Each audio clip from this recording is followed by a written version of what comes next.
forget to subscribe and press the bell icon to never miss a video from testbook.com.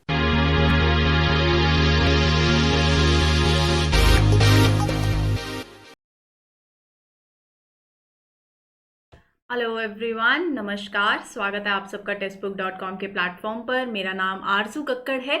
मैं आपको आज जिस topic के बारे में आपके साथ डिस्कशन करना चाहती हूँ वो है नेशनल ह्यूमन राइट्स कमीशन। आप सब जानते हो कि ये आपका एक स्टैटिक का बहुत इंपॉर्टेंट टॉपिक है। अगर आप पॉलिटी कर रहे हो तो आपको लक्ष्मीकांत में काफ़ी अच्छे से, जो भी बच्चे अगर ये बुक रेफर कर रहे हैं वहाँ पर आपको ये कमीशन, ये bodies, constitutional, non constitutional bodies काफ़ी अच्छे से दिख जाएंगी। तो इसके बारे में हम आज क्यों चर्चा कर रहे हैं, ये इंपॉर्टेंट है जानना कैसे चीजों को आपको कवर करना है। मुझे करंट में अगर कहीं न्यूज दिख रही है तो मेरा यही मकसद होना चाहिए कि मैं उसको स्टैटिक के साथ लिंक करूं, अपनी बुक खोलूं और उस टॉपिक के बारे में अच्छे से पढ़ लूं, क्योंकि मुझे पता है यहाँ से प्रीलिम से सवाल अब जरूर आएगा। ये मेरे प्रीवियस ईयर पेपर की एनालिसिस भी कहती है, इसलिए मैं आपको कहती हूँ प्रीवियस ईयर पेपर बहुत जरूरी है। रोज शाम को 4 बजे लाइव सेशन होता है उसका।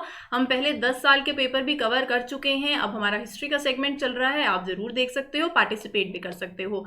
अगर मैं आपको इस ह्यूमन राइट्स कमीशन के बारे में बताऊं तो देखिए, नेशनल ह्यूमन राइट्स कमीशन ने अभी कुछ रिकमेंडेशंस दी हैं कि मैनुअल स्क्वेंजिंग को कैसे आप इरेडिकेट कर सकते हो। तो यहाँ पर मैनुअल स्क्वेंजिंग तो ऑब्वियसली अपने आप में एक बहुत इंपॉर्टेंट टॉपिक है। कुछ रिकमेंडेशंस अगर आ रही हैं तो इनके बारे में मेंस में आपको हेल्प मिल सकती है, जानकारी होनी चाहिए। अगर आपने न्यूज़पेपर पढ़ा है तो आपको पता होगा ये आर्टिकल ज़रूर। अब बात आती है यहाँ पर कि हम लोग इसको इग्नोर कर देंगे। नेशनल ह्यूमन राइट्स कमीशन ने रिकमेंडेशन दी है, ठीक है, ध्यान चला जाएगा मैनुअल स्क्वेंजिंग पे, लेकिन ये भी तो देखो कि किसने दी है। ये जो बॉडी है, ये जो कमीशन है, इसके बारे में जानना बिल्कुल इंपॉर्टेंट हो जाता है, क्योंकि आपका अब न्यूज़ का टॉपिक भी बन चुका है। वैसे भी आपका इंपॉर्टेंट टॉपिक है स्टैटिक पार्ट से, लेकिन करंट को स्टैटिक से लिंक करना ही यही होता है। जो भी आपको न्यूज़पेपर पढ़ने में टाइम लगता है वो क्यों लगता है, ये सब टॉपिक्स को साथ साथ कवर करो। This is smart work. अब यहाँ पर इस सेशन में मैं आपको जल्दी से ह्यूमन राइट्स कमीशन के बारे में अच्छे से समझा देती हूँ, ताकि इससे कोई भी क्वेश्चन आए, क्या अगर इसमें अभी कुछ चेंजेस हुए हैं कमीशन में, तो उसको अच्छे से कवर कर लेते हैं। इससे पहले मैं आपको बता देती हूँ, टेक्स्ट बुक ने महाशिवरात्रि स्पेशल पे 299 रुपीज का पास लेकर आया है। ये पास 12+2 मंथ्स के लिए, मतलब 14 मंथ्स के लिए है, जिसमें आपको 100+ कोर्सेज और 12,000+ मॉक टेस्ट देने को मिलेंगे। तो काफी अच्छा ऑफर है। टेक्स्ट बुक की साइट पर जा सकते हो, साइट का लिंक नीचे डिस्क्रिप्शन बॉक्स में दिया हुआ है और वहां जाकर इस पास को अवेल कर सकते हो। इसी के साथ साथ बेटियां बनेंगी मेम साहब, ये कैंपेन बेसिकली टेक्स्ट बुक ने शुरू किया है, जहां पर अभी रिसेंटली इंटरनेशनल वुमेन्स डे भी था। उसी के चलते यहाँ पर स्कॉलरशिप टेस्ट होने वाला है 20 मार्च को, जहाँ पर जो भी गर्ल्स वुमेन्स सरकारी नौकरी की तैयारी कर रही हैं तो आप ये टेस्ट दे सकते हैं। टेस्ट के लिए अगर रजिस्टर करना चाहते हो, इसका लिंक नीचे डिस्क्रिप्शन बॉक्स में मिल जाएगा, वहाँ रजिस्टर कर दीजिए। जितनी भी लड़कियां वुमेन्स जो इसमें रजिस्टर करेंगी उनको 1 मंथ के लिए टेक्स्ट बुक का पास फ्री मिलेगा, और जो इस टेस्ट में विनर होंगी, जो टॉप विनर्स रहेंगे, उनको HD टैबलेट मिलेगा टेक्स्ट बुक की तरफ से, ताकि आप आपकी पढ़ाई में हेल्प हो सके। साल भर के लिए जो 4G डाटा का एक्सेस है वो भी फ्री मिलेगा, और इसी के साथ साथ कुछ सिलेक्टेड कैंडिडेट्स को स्कूटी भी फ्री दी जाएगी। तो अगर आप इंटरेस्टेड हैं इस टेस्ट को देने के लिए तो इसमें रजिस्टर कर सकते हैं। बात करूं अगर मैं ह्यूमन राइट्स कमीशन की, तो ये ह्यूमन राइट्स कमीशन देखो, ये एक स्टैट्यूटरी बॉडी है, बहुत इंपॉर्टेंट है ये जानना। ये स्टैट्यूटरी बॉडी कौन से एक्ट के थ्रू बनी है, ठीक है, ये बनी है under the protection of human rights act PHRA 1993। तो स्टैट्यूटरी बॉडी, और उसके बाद एक्ट का नाम भी ध्यान रख लो। साथ साथ अगर मैं बोलूँ क्या इस बॉडी को वॉचडॉग बोला जाता है ह्यूमन राइट्स का, तो बिल्कुल बोला जाता है। ये ह्यूमन राइट्स के लिए ही बनी है। क्या इस कमीशन का ऑब्जेक्टिव है? इस कमीशन का ऑब्जेक्टिव है जो भी इंस्टीट्यूशनल अरेंजमेंट जो ह्यूमन राइट्स के लिए काम कर रहे हैं, ह्यूमन राइट्स के कुछ इशूज हैं उनको एड्रेस करना सोसाइटी के अंदर, उन सब अरेंजमेंट्स को, उन सब इंस्टीट्यूशंस को और स्ट्रेंथन करना कि वो अच्छे से काम करें। साथ ही साथ अपने पूरे एफर्ट्स इस डायरेक्शन में लगाना, जो ऑलरेडी लग चुके हैं उनको उनमें ऐड करना अपने आप को। तो ये सारा काम जो है ह्यूमन राइट्स कमीशन का है। और अच्छे से अभी आपको इसके ऑब्जेक्टिव्स, इसके फंक्शन समझाऊंगी। इससे पहले इंपॉर्टेंट है आपके लिए इसकी कॉम्पोजिशन। ये एक मल्टी मेंबर बॉडी है। ये मैं जितने भी पॉइंट्स बोल रही हूँ ये आपके प्रीलिम्स के फैक्ट्स बेस्ड क्वेश्चंस के लिए बहुत इंपॉर्टेंट हो जाते हैं। यहाँ से प्रीलिम्स फैक्ट्स जरूर बनेंगे और 100% यहाँ से क्वेश्चन जो है वो फ्रेम हो सकता है। और यहाँ पर कैसे क्वेश्चन फ्रेम होगा, इन चीजों से। तो ये चीजें अपने माइंड में फिट कर लो, साथ साथ याद कर लो। एक मल्टी मेंबर बॉडी है जिसमें एक चेयरमैन होते हैं और 4 अदर मेंबर्स, तो मतलब टोटल 5 मेंबर्स होते हैं। It also has 4 ex officio members. तो इन 5 मेंबर्स के साथ चेयरमैन अलग, 4 मेंबर्स अलग और 4 एक्स ऑफिशियो मेंबर्स।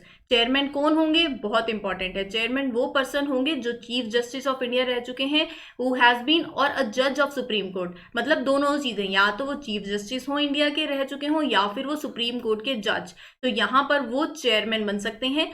चेयरमैन के साथ साथ कुछ मेंबर्स भी होते हैं, जैसे मैंने आपको बताया, इन मेंबर्स को अपॉइंट किया जाता है किसके द्वारा, प्रेसिडेंट के द्वारा। इंपॉर्टेंट फैक्ट है, प्रेसिडेंट के द्वारा तो किया जाता है, लेकिन एक कमेटी होती है, उस कमेटी के अंदर कुछ मेंबर्स होते हैं, उन मेंबर्स के बेसिस पे वो मेंबर्स जो हैं वो बेसिकली अपॉइंट करते हैं इनको। तो यहाँ पर ये जो कमेटी है, इसमें प्राइम मिनिस्टर होते हैं, इसमें स्पीकर होते हैं लोकसभा के, ये बहुत इंपॉर्टेंट है, इसको ध्यान रख लो। प्राइम मिनिस्टर रहेंगे, स्पीकर रहेंगे लोकसभा के, डिप्टी चेयरमैन रहेंगे राज्यसभा के, leader of opposition both the houses of parliament, Lok Sabha के लीडर ऑफ ऑपोजिशन, राज्यसभा के जो भी लीडर हैं ऑपोजिशन पार्टी के वो रहेंगे, लोकसभा के स्पीकर जो भी रहे हैं जैसे ओम बिरला जी हैं तो वो भी रहेंगे, प्राइम मिनिस्टर नरेंद्र मोदी जी हैं वो रहेंगे, और साथ साथ जो हमारे होम मिनिस्टर हैं, सेंट्रल होम मिनिस्टर, वो भी रहेंगे। अगर आपसे पूछे इस कमेटी को हेड कौन करता है तो प्राइम मिनिस्टर इसको हेड करते हैं, ये फैक्ट भूलना नहीं है, और ये बहुत इंपॉर्टेंट है, कंप्लीट ये आपको याद करना है,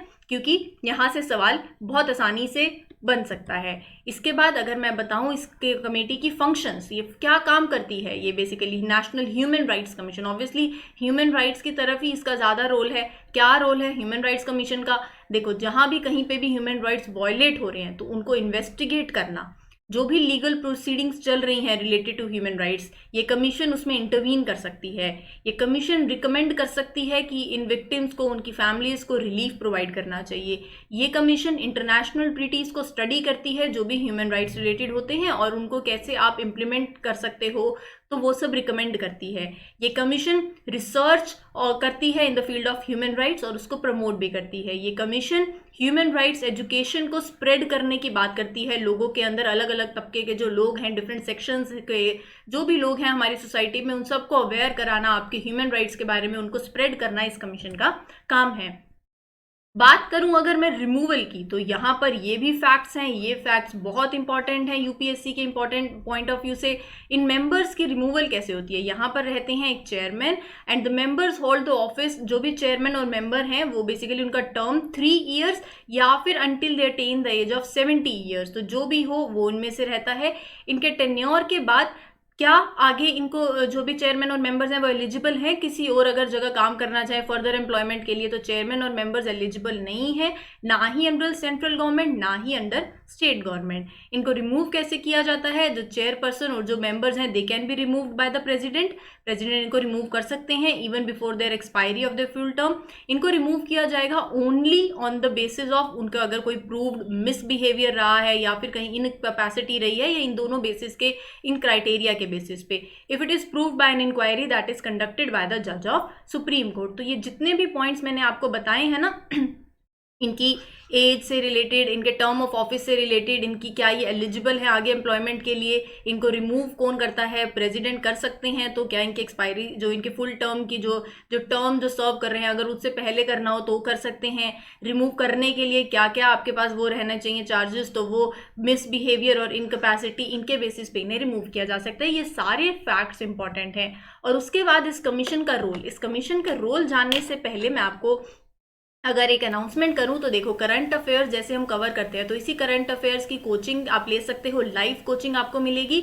यहाँ पर लाइव क्लासेस होंगी, टेस्ट होंगे, पीडीएफ नोट्स होंगे। आप इस कोर्स में एनरोल कर सकते हो। एनरोल करने के लिए आपको लिंक जो है वो नीचे डिस्क्रिप्शन बॉक्स में मिल जाएगा।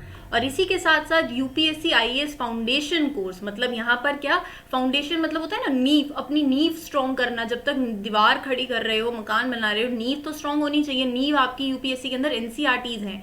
ये एनसीईआरटीज बहुत इंपॉर्टेंट है, इन स्टैंडर्ड बुक्स को हम काफ़ी इग्नोर करते हैं। तो इन्हीं एनसीईआरटीज को कवर करने के लिए टेक्स्ट बुक आपके लिए कोर्स लेकर आया है, live classes, test, practice questions, PDF notes. इस कोर्स में भी आप एनरोल कर सकते हो। और एनरोल करते टाइम अगर आप मेरा कोड यूज़ करना चाहो आरजू, आपको नीचे टिकर में भी दिख रहा होगा AARZOO, तो ये कोड अगर आप यूज़ करोगे तो आपको 20% ऑफ में मिल जाएगा। अब मैं यहाँ बात कर रही थी रोल ऑफ द कमीशन की। तो इस कमीशन का बेसिकली क्या रोल है, साथ में अगर मैं बात करूं, जैसे मैंने इसके ऑब्जेक्टिव्स आपको बताए हैं, यहाँ पर ये जो फंक्शन करती है कमीशन, ये रिकमेंडेटरी है। मतलब जो भी ये इनका जो एडवाइसेस देती हैं वो रिकमेंडेशंस होती हैं, वो ज़रूरी नहीं है वो बाइंडिंग है, वो लागू होंगे ही होंगे, वो रिकमेंडेशंस देती हैं। इनके पास कोई पावर नहीं है पनिश करने के लिए। जैसे कोई वॉयलेटर है, कोई वॉयलेट कर रहा है तो ये वहाँ पर इंटरवीन कर सकते हैं, लेकिन पनिश नहीं कर सकते, ना ही not to award any relief including the monetary relief to the victim. ये रिकमेंड कर सकते हैं कि आपको रिलीफ देना चाहिए, इनको इतनी पनिशमेंट देनी चाहिए, लेकिन इनके पास कोई ऐसे ऑथोराइज्ड पावर नहीं है। और इनकी रिकमेंडेशंस जो है कंसर्न गवर्नमेंट या फिर अथॉरिटी पे बाइंडिंग भी नहीं होती हैं। तो ये चीज़ें भी आपको ध्यान में रखनी है।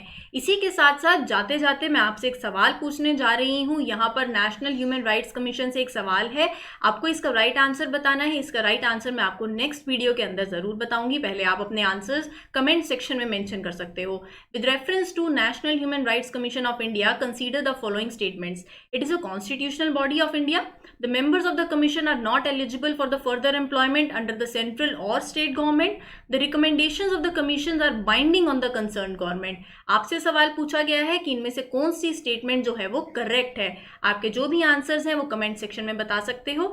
मैं आशा करती हूँ आपको ये वीडियो अच्छी लगी होगी। इसमें आपने पूरा ह्यूमन राइट्स कमीशन के बारे में जान लिया होगा, आपकी रिवीजन हो गई होगी, जिनको नहीं पता उन्हें पता चल गया होगा। काफ़ी इंपॉर्टेंट टॉपिक था। इसी के साथ इस वीडियो को यहीं समाप्त करती हूँ। वीडियो अच्छी लगी है तो लाइक कर सकते हो, एज मच एज पॉसिबल अपने फ्रेंड्स के साथ शेयर कर सकते हो ताकि वो भी ये वीडियो देखें, जाने इसके बारे में, और इस चैनल को सब्सक्राइब भी कर सकते हो। मेरी तरफ से I wish you all a very best of luck. खुश रहो, स्वस्थ रहो, अपनी प्रिपरेशन अच्छे से करते रहो, शेड्यूल बनाओ, stick to your plan, consistency maintain रखो। Till then, thank you from my side.